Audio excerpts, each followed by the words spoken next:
Good morning, everyone. My name is Alex, and I'm on the marketing team here at Beck Technology. Today, we're excited to discuss Automatic Pricing 2.0 with Josh Walker, Lead Sales Engineer here at Beck Technology.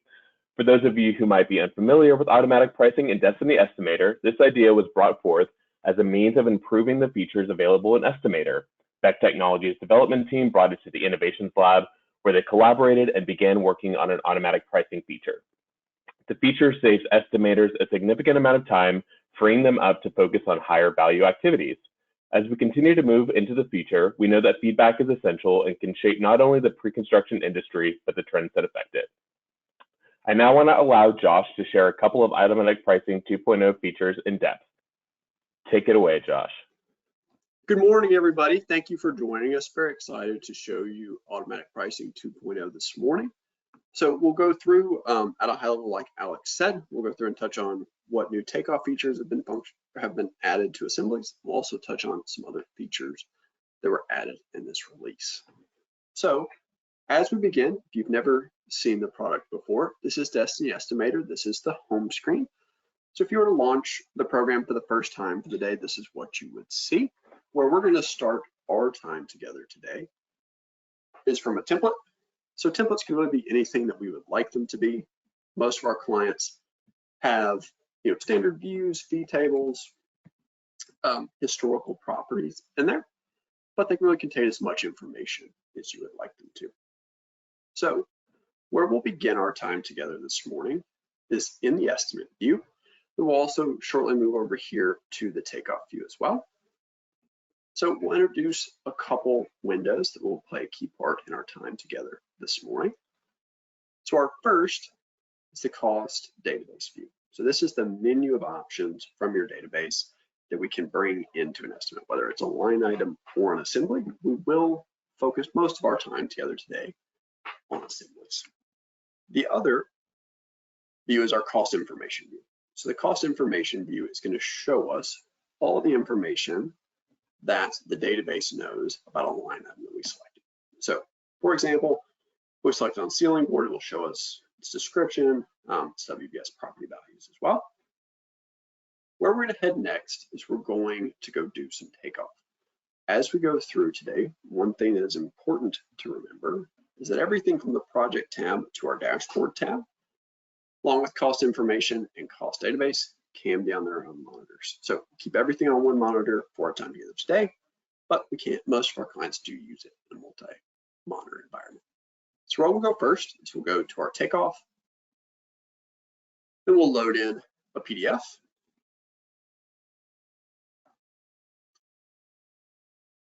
And then we'll navigate to the page that we want to do takeoff on. We'll give that page a scale.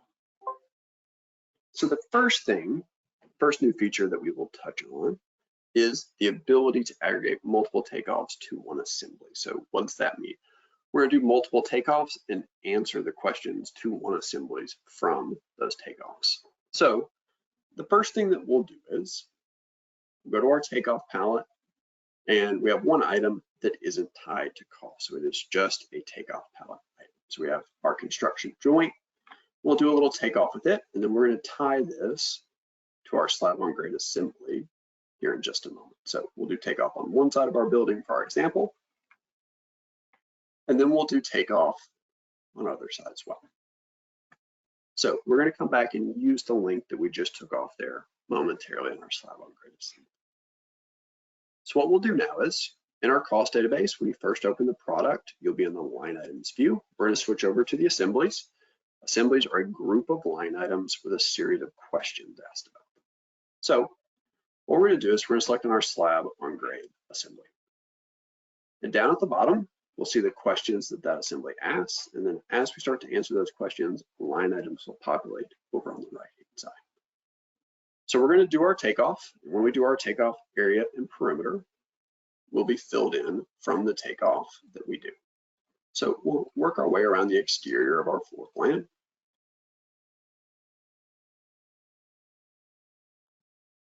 And as we're doing our takeoff, once we complete that, our area and our perimeter are filled in. Those are things in area takeoff natively knows about itself. So we'll give it a thickness. And we'll drag our cost information view up just a little bit so we can see our questions. So now we'll go in and we'll start to make a few selections from our assembly. So we'll select an insulation thickness and we'll select a concrete strength mix. So now we have these two items from the takeoff that we did as we were doing our assembly. But once we get to our question, do we want to include joints? When we see our construction joint length, we want to use the length of that takeoff that we did earlier. So what we'll do is we'll add our assembly to our estimate. We're going to turn off automatic pricing mode. Then as we go back to our drawing, we'll make a selection box. We're just going to left click and hold and select that left-hand side of our takeoff. So a new user interface for this piece. The program is going to show you here, do you want the stats for construction joint, slab, or grade, or all the items together? So we currently just want the length from our construction joint. So we'll go to our properties, and now we can see the length. So when we drag this length, we're just going to left click and hold here in just a moment and drag that over to our construction joint length question. Do that. So as we drag that over, the program is going to split construction joint for us. So the reason for that is now any future takeoff that we do to construction joint SOG will update the quantity of this line item, or anything that we have associated to it will update this variable. But if we do takeoff with our construction joint that isn't SOG, that was just from our takeoff palette, it won't. So if we go look at our estimate, for example, we have 216 linear feet of construction joint. If we go in, we'll just do a takeoff over on the left-hand side, and we do an additional takeoff for our construction joint SOG. That quantity updates our line. But if we do takeoff with the construction joint that was from our takeoff palette, it does not update the quantity of our line. So there we're able to do both our construction joint and our slab on grade takeoff and tie them together in one assembly. So that is the first assembly driven workflow update. The second, we'll switch pages just for clarity, is the ability to split an assembly by different estimate specific WBS properties. So for example, we're on our room finish, and we say that this room finish assembly is in area 1. Then we go in, we'll perform takeoff on a couple rooms. Now our area and perimeter filled itself in. If we'll just make a quick couple selections for our base, our flooring, and our ceiling. So now our takeoff, there are our line items, and we can add those into our estimate. If we want to continue doing takeoff with that, so if we say, hey, we want to keep doing takeoff with our room finish, but this now needs to report to a different sticky WBS property value. So we'll change the area from area 1 to area 2. What happens when we do that is our selections from our choices stay the same. So we retain the selections that we made, but our takeoff is zeroed out. So now, as we do our takeoff, it's going to update just like it did before, and our previous selections will be kept, but they'll be running off the takeoff for our new sticky WBS property. So now when we go back to our estimate, we have the ability, if we were to group by assembly, we can see what belonged to area 1 and what belonged to area 2. So those are the two primary changes to our assembly-driven workflow. So we have the ability to aggregate multiple takeoffs and tie them to one assembly. Also, you have the ability, when you change a sticky WBS property value, it will split the assembly for you. So now what we'll do is we'll go over a few changes that have been made to the estimate view and the way that the estimate will present itself to you, along with our fee table. So the first change that we'll go over is you now have the ability to choose the number of decimals you would like to see in quantity, unit cost, your aggregate cost, and your fees. So we go to our Home tab, select Preferences. you have the ability to select decimal precision for quantity, unit cost, total cost, and fees, along with productivities. So we'll say for our example that we just wanted to see whole numbers for quantity and unit cost. We can go in to our quantity, change our 2 to a 0, and now we just see our quantity as whole numbers. Same thing for unit costs. So if we change those to a 0, we'll just see our unit costs as a whole number. You have that ability to control those for any of the 5 items shown here. The other new piece will be quantity highlighting. So there'll be 2 options. If it's driven by a formula, it will highlight purple. If it's driven by takeoff, it will highlight green. So as we're going through and we look at the line items, so if we were to group back by assembly, we start to look at, hey, why are line items highlighting certain colors? So all of our assembly driven line items were done by takeoff. So they're going to highlight green.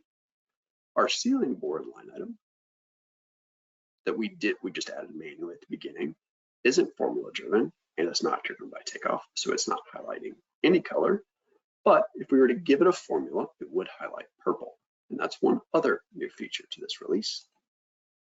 The column chooser has been updated. So now you can search for the columns that you'd like to find and either check them for them to come out, or you can track them out just like before. So if we set our formula, just say 2 + 2 for this example, now our line item will highlight purple because it is formula driven. So the last piece that we'll go over in our time together this morning, this will select on our fee table. So as we look at the changes that have been made to our fee table, sorry about that, we'll bring that over. There will now be, fee table will present itself to you slightly differently. There will now be a fee type column and a fee target column. So if we were to add in a new fee, the fee type column will have 3 fee types that we had before. So we have bond, lump sum, and percent. Then our fee target will control what those fees are looking at. The new fee type will be per value. So if you want to enter, $50 per 1,000 or $57.50 per 1,000 or per 100, whatever number you would like, you can select fee type per value, click on the $sign, and we'll bring up this box. We can say we would like $50 per 1,000.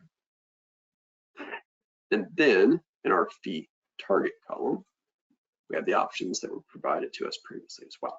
So we'll have direct cost, distributed direct, all 5 cost categories, and total cost, along with any other fees or subtotals that have been created in this fee table.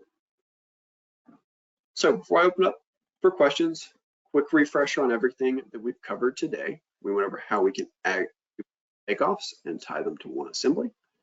We went over if we change a WBS property, a sticky WBS property for an assembly, it will split them out.